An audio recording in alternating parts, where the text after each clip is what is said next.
Hey guys, it's Mike. It's time to talk about, I sound like I was crying there. It's time to talk about the workout. So 23.3, here's the deal. Should you do RX? Should you do scaled? What if you can't do strict handstand push-ups? Should you still do the workout?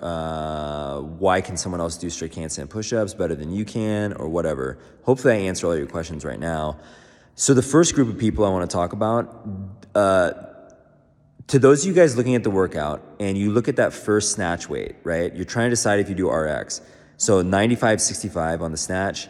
If you know that you can get through that, right? You know you can do 15 snatches at that weight, then I think you do RX for the workout, okay? Because think about it. If you make it through those snatches, then you guys are on to another set of 5 wall walks, another set of 50 double unders, and then the snatch weight goes up to 135-95.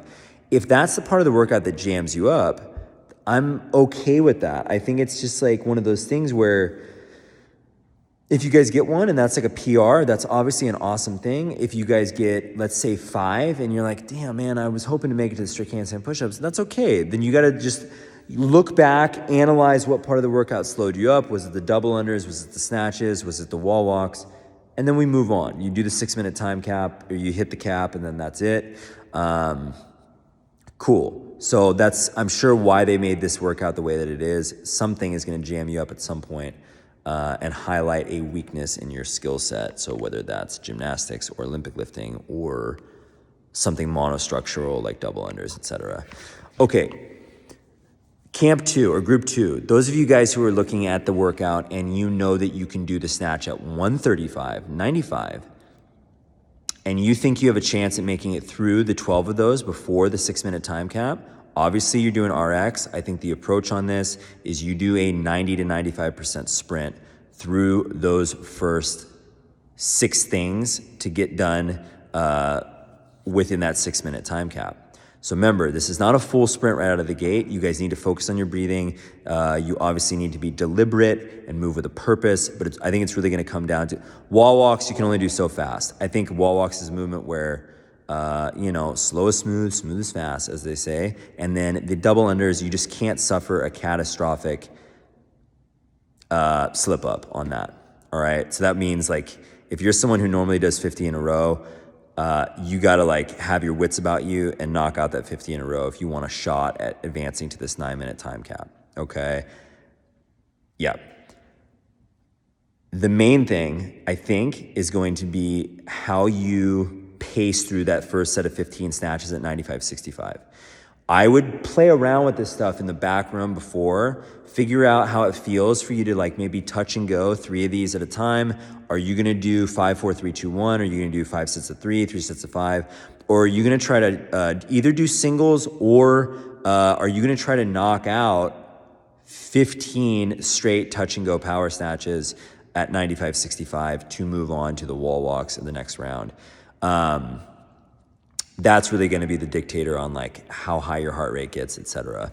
So if you guys make it through the first 6 minutes, right, those movements under the 6-minute time cap, and you advance, right, to the 20 strict handstand push-ups, right, and this is still talking to you guys in camp 2. You've made it through the first thing fast. You accomplished that first time cap. You earned your way to the 9 minutes. Okay, now we're on the strict handstand push-ups. There's people that are good at strict handstand push-ups. There's people that aren't so good at strict handstand push-ups. It's not just a shoulder strength thing. A lot of times what it comes down to, you guys, is the length of your arm, right? People with longer arms have a disadvantage on strict handstand push-ups or anything pressing, really. There's just, it's a further distance you have to press. It's harder to get the leverage right. You have to set up wider to get the same angle of your forearm as someone with shorter arms. So yeah, there's disadvantages there for the longer athlete, right? Unless you're long and you've got short arms, then whatever. There's obviously, outliers to everything. The other thing is like, yeah, this is just relative strength. Like, can you press your body? Well, a lot of times it doesn't boil down to how much weight you can strict press. You could have really strong, developed shoulders. I've seen this. 90% of the time, people with big strict presses aren't great at strict handstand push-ups. It's just how it goes. Or good bench pressers. Sometimes it just doesn't translate. So my point with this is, if you guys make it to the strict handstand push-ups and you don't do well there, or you can't get one, it doesn't mean you're not strong, right? It doesn't mean you're like horrible at CrossFit. It just means that it might not be the movement for you, and maybe there's more practice that needs to take place over the next year, which I don't feel right saying on camera right now, just because I don't want you guys getting upside down and trying to do strict handstand push-ups every day. Maybe just trust the plan and know that as you guys get fitter, stronger, leaner, whatever, faster, bigger, that's a skill you'll develop over time, okay? Takes a really, really long time to be good at strict handstand push-ups. I will say that. I've seen guys with 10% body fat who can press 240 pounds, get up there and maybe do 2 at a time, okay? So just look at it that way. It's tough. Anyways, if you're someone who makes it through the 20 strict handstand push-ups and that's before the 9-minute time cap and you make it to the double unders and the snatches at 185, 125, that's amazing. Congratulations. Seriously, I'm not even being sarcastic. That's awesome. The whole point there was to say, regardless whether you guys are good or bad at handstand push-ups, 20 is a huge set. Just do what you can. Obviously, if that means 1 at a time, that's great. The last thing you guys want is failed reps on handstand push-ups. If you're someone who's about to get one, just do yourself a favor, keep your feet against the wall at the top. So even if you press up, try not to press up as you're like fading away, because that's when you kind of hear the crowd, oh, and then people look around like, did I do it? And everyone's like, oh, kind of. So yeah, press up, keep your feet against the wall and show that you've locked out.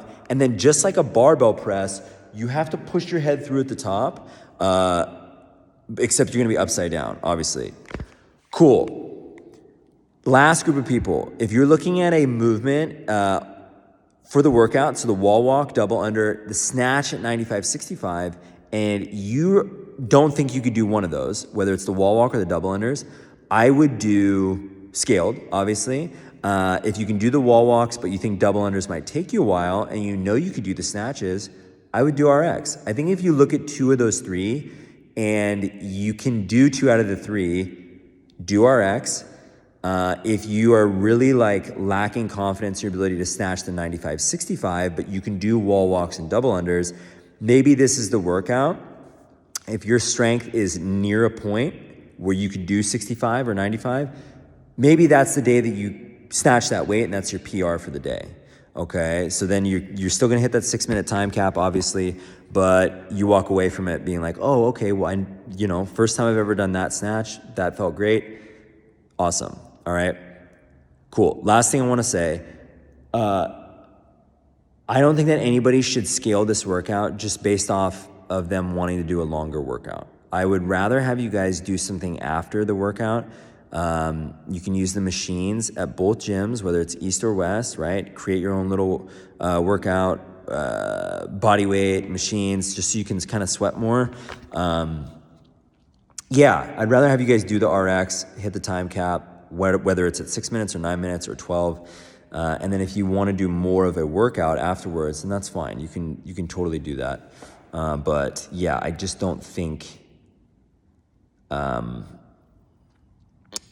scaling for the sake of getting a longer workout, even though you could maybe do all of those things that are in the RX, I don't know if that's the move for this one. All right. So hopefully that makes sense. I'm sure I'm leaving something out. This is a longer video than I intended to make, but I wanted it to kind of cover all the bases. Anyways, love you guys. See you tomorrow. Let any of your team captain, coaches know if you have any questions. All right. Good luck, you guys. See you tomorrow.